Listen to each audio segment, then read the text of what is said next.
Tema 1.2.3. Tasa de interés. La tasa de interés es por un lado el costo del dinero y por otro el premio que los ahorradores reciben por dejar de consumir en el momento presente y postergar su consumo para el futuro. Es decir, si yo tengo 10 pesos, yo tengo derecho a gastarlos en este momento. Si me sacrifico de no gastarlos y en cambio se los presto a alguien más para que los gaste, yo debo recibir un premio por ello, y esa es la tasa de interés. Una tasa de interés elevada disminuye el consumo, pues las familias quieren incrementar su ahorro, además de que pedir un préstamo se vuelve más caro. También disminuye la inversión, pues los empresarios encuentran más caro el crédito.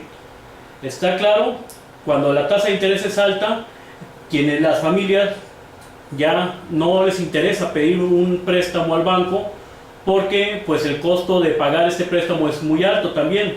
Igual quienes están para invertir su dinero y comprar una máquina o hacer una fábrica, pues también es más caro el costo del dinero, y esto les provoca que tengan menos incentivos para invertir.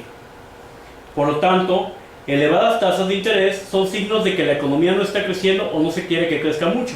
Es decir, si el consumo se disminuye por lo que les acabamos de decir y la inversión también disminuye, eso obviamente esto impactará en menor producción y por tanto en menor crecimiento económico.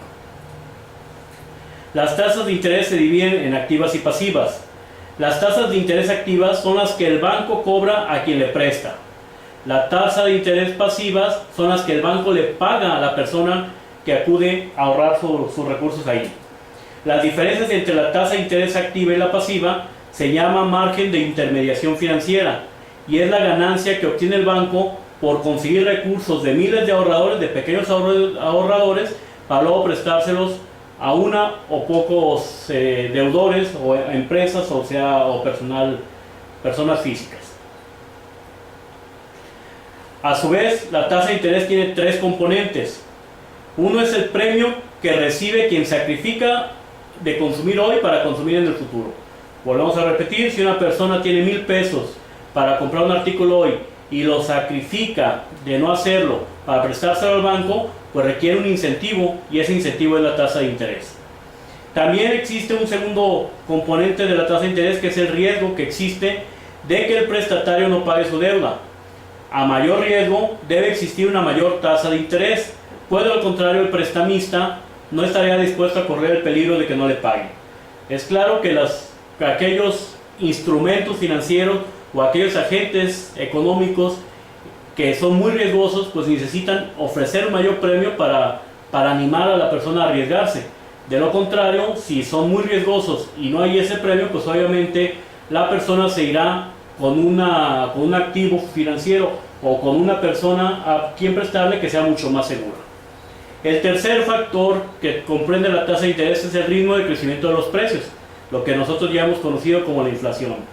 Pues es ilógico que si yo sacrifico de no consumir en la actualidad mis 1,000 pesos para consumirlos después, y me van a dar un premio de 100 pesos, o sea un 10% de inflación, de tasa de interés, pero la inflación es del 20%, pues obviamente no va a ser conveniente para mí. ¿Por qué? Porque si un producto vale 1,000 pesos hoy y el año que entra con el 20% de inflación va a valer 1,200, y yo me sacrifiqué de comprarlo hoy con mis 1,000 pesos, el año que entra ya voy a tener 1,100, ya ni siquiera voy a ajustar para comprarlo. Entonces, para que la tasa de interés sea atractiva, tiene que contener el componente inflacionario. Ahora bien, estos tres elementos comprenden la tasa de interés nominal. Sin embargo, existe otro elemento muy importante, que es la tasa de interés real.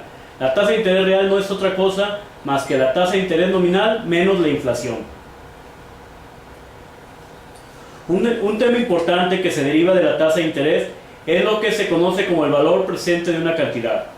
Por ejemplo, si usted va a recibir 1,000 pesos en cada uno de los próximos 3 años y quiere saber cuánto realmente estará recibiendo a valor presente, habrá que convertir esos 1,000 pesos en valor actual. Si suponemos que la tasa de interés es de 10%, entonces los 1,000 pesos que recibirá en 2016 equivalen a 909.09 pesos del 2015. Simplemente lo que se trata es de dividir la cantidad que voy a recibir entre 1.10. 1.10 significa la base más el 10% de la tasa de interés. Y esto nos da 909.09. Y si es a 2 años, entonces será esta misma cantidad, o sea, esta misma división, y luego volverla a dividir entre 1 más la tasa de interés. Lo que es lo mismo que es la cantidad base, que en este caso serían los 1,000 pesos, dividido entre 1 más la tasa de interés, y esto elevado al cuadrado. Y si lo queremos hacer al tercer año, pues lo elevamos al cubo. De tal forma que en el 2017 estaríamos recibiendo 826.45 pesos de hoy, y en el 2018 serían 751.32 pesos de 2015. Ahora vamos a pasar a la siguiente parte, que es cómo determinar la tasa de interés.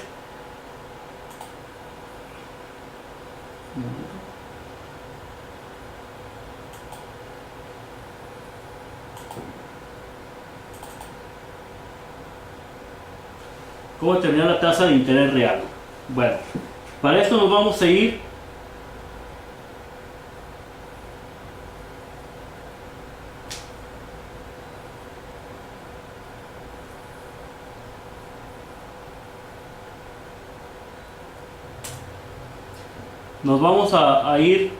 un momento más a una página. Vamos a entrar a la página de Excel, primero a la página de interés, y vamos a entrar una vez más al INEGI.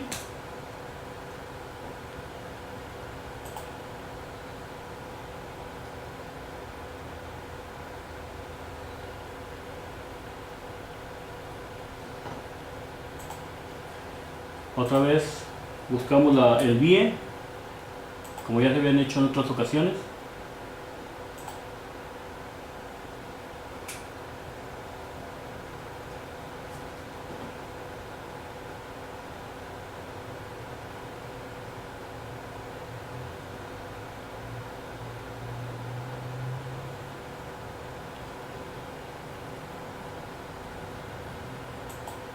Vamos a la página del BIE, que es el Banco de Información Económica, y aquí vamos a buscar cómo se consigue la tasa de interés.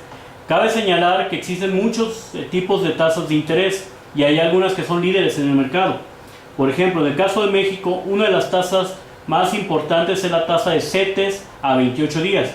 ¿Qué son los CETES? Los CETES, que en realidad son los certificados de la Tesorería de la Federación, son bonos que emite el gobierno con objeto de financiarse, de que los particulares le presten al gobierno, y entonces el gobierno emite estos bonos, y estos bonos llevan una tasa de interés que es un premio, y esta se puede ser a 28 días, a 91 días o a otros tipos de periodicidad, pero entonces la de 28 días es considerada una de las tasas líderes. Otra tasa líder es la tasa interbancaria de equilibrio, que es la tasa en la cual los bancos se prestan mutuamente. Otra es la tasa interbancaria promedio. A nivel internacional, la tasa líder es la tasa LIBOR, que es la tasa del gobierno central de Inglaterra, y como ustedes saben, Inglaterra pues fue por mucho tiempo la gran potencia del mundo, y es el padre del capitalismo como lo conocemos actualmente. Entonces, por eso la tasa LIBOR es una tasa de referencia. Bueno, en nuestro caso vamos a utilizar, el gobierno nos muestra algunas tasas ya globalizadas. Entonces vamos a entrar a la pestaña que dice financiero y bursátil. Una vez que estamos aquí, buscamos indicadores financieros y bursátiles. Después aquí están las diferentes tasas, y aquí tenemos tasas de interés bancarias, tasas de rendimiento en instrumentos del mercado primario, tasas de interés nominales, etc. Vamos a ingresar a las tasas de interés nominales, y tenemos mensuales y anuales. Vamos a hacer el caso, en esta ocasión, anual. Y aquí tenemos diferentes países, pero aquí está México. Entonces, incluimos México, le vamos a dar opciones de consulta, nos vamos al mes más antiguo que nos presenta, que es 1985, hasta el 2014, que es el último año completo y le vamos a dar consultar. Como siempre tenemos nuestro archivo de Excel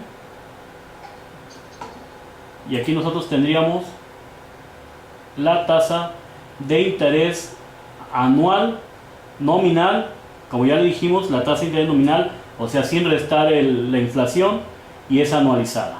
Bueno, vamos a regresarnos a la página, nos regresamos otra vez a selección de series, dejamos esta de México y de una vez vamos a incorporar con cuál vamos a obtener la tasa de interés real. Entonces, al mismo tiempo nos vamos a donde está precios e inflación. Vamos a ir al índice nacional de precios al consumidor, como ya lo habíamos hecho antes. Vamos a poner mensual, el índice. En este caso vamos a tomar en cuenta la inflación mensual. ¿Por qué la inflación mensual? La inflación mensual. A ver, perdón.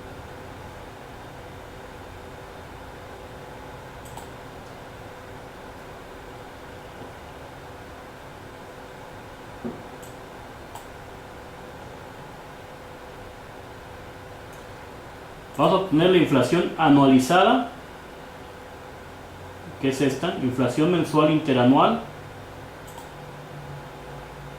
por el índice general y el índice general. Y le vamos a dar consultar. Un momento. Opciones de consulta desde, que en este caso estamos hablando desde 1985 hasta el 2014, y le damos consultar. Y aquí tenemos nuestra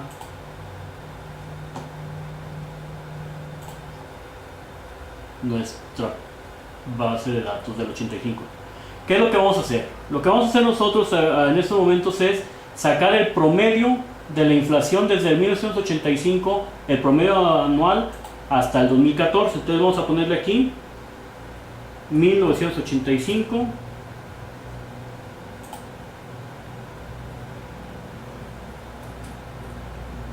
1986 y lo corremos hasta el 2014 y vamos a poner aquí cuál va a ser el promedio. Bueno, aquí le ponemos promedio desde enero del 85 hasta diciembre del 85. Ahí está, en su 57.67. Le vamos a disminuir los decimales para que quede en dos decimales. 57.68% de inflación en el 85. Recordemos que ese año fue un año de crisis que llevaba ese tipo de inflación. Bueno, y así vamos a hacer aquí otra vez promedio, y ahora ponemos 86 desde enero hasta diciembre del 86. De enero a diciembre de 1986. Y le damos enter. Y luego 87 igual promedio desde enero del 87 hasta diciembre del 87. Le damos enter. Y ahí tenemos ya las inflaciones, y así consecutivamente hasta que tengamos los 14 años que nosotros, hasta el 2014, que es lo que estamos buscando. Una vez que tenemos esto, y ya tenemos nuestro archivo que ya obtuvimos hace un momento de la tasa de interés anual promedio, la tasa de interés nominal. Entonces tendremos los dos datos en una hoja de Excel. Aquí tenemos nosotros la tasa de inflación, lo que se acaba de obtener en la hoja anterior. Aquí está la inflación, aquí está la tasa de interés.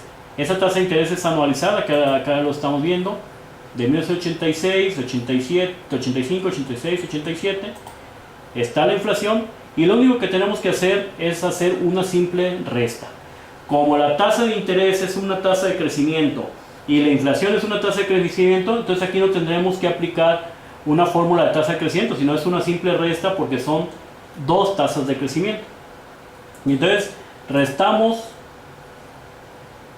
aquí lo que sería la celda H2, que es la tasa de interés anual nominal, entre las menos la celda I2, que es la inflación anualizada promedio del 85, y ya tenemos nuestra tasa de interés. O sea, quiere decir que la tasa de interés real en 1985 era de 19% y no de 76% como aparecía. En 86 hacemos la misma operación y tenemos una tasa de 20%. Y fíjense que aquí hay un dato muy interesante, que es 1987. En 1987 se obtuvo la tasa de interés anualizada más alta de todo este periodo que estamos analizando, y la más alta prácticamente de todo el siglo XX en México.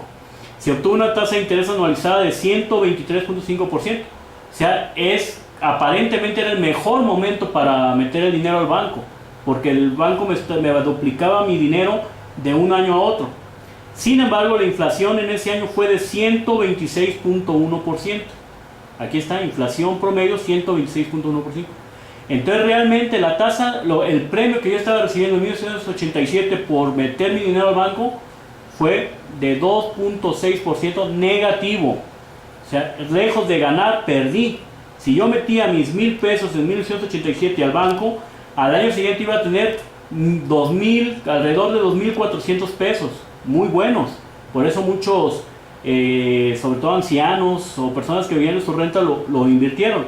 Pero en realidad, por la inflación, yo estaba perdiendo poder adquisitivo.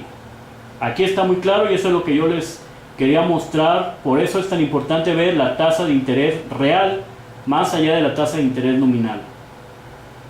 En 88, pues obviamente fue un periodo de crisis, la tasa baja a 55, la inflación se mantiene, incluso supera lo que había pasado en el 87, y la tasa de interés real es bajísima, o sea, no conviene para absolutamente nada.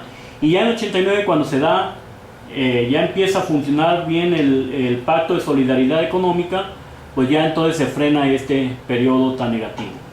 Y entonces, si nosotros graficamos esto, vamos a graficarlo, marcamos nuestro encabezado de tasa de interés, obviamente los años, ya dijimos que el apartado de los años no lleva encabezado para no hacerlo variable, y la tasa de interés real. Y vamos a insertar un gráfico que ahora sea de líneas. Y tenemos este es nuestro gráfico, lo mandamos lo movemos a una hoja distinta, y ahí está nuestro gráfico. ¿Qué observamos aquí? Observemos primero estos grandes disparejos, estos grandes brincos que ustedes ven aquí. Es la crisis que se dio en los años 80. Aquí empezamos en el 85. Si tuviéramos de antes, podríamos ver otras cosas muy interesantes. Pero empezando aquí en el 85, aquí está lo que acabamos de decir. Una tasa de interés muy alta en 1987, nominal, pero una tasa de interés real negativa, que después incluso se profundiza en el año siguiente. Y luego viene ya la estabilidad. Cuando hay más estabilidad, se empiezan a juntar las líneas entre la real y la nominal. Estas diferencias que ustedes ven, pues es la inflación, como ya lo hemos dicho. Entonces llegamos aquí, y aquí está la crisis del 95. Llegamos al 94, cuando ya tenemos una tasa de inflación bajita, que acuérdense que la era como del 7%, y entonces nuestra tasa de interés nominal y la real ya eran muy similares. Sin embargo, la crisis del 85 vuelve a pasar lo mismo, se incrementa mucho la tasa de interés nominal hasta 59%, y la tasa de interés real pues se incrementa, pero luego tiene un bajón importante. Se incrementa al principio porque no reacciona igual la tasa de interés que la inflación. La tasa de interés es inmediata y la inflación a veces se atrasa un poco. Como aquí en este caso, aquí se nota, como se notó acá también entre 87 y 88, aquí también se nota. En este año pues hay una tasa de interés real atractiva, que es de como del 26%, pero al año siguiente se vuelve casi de 0%, 0.4%, casi negativa.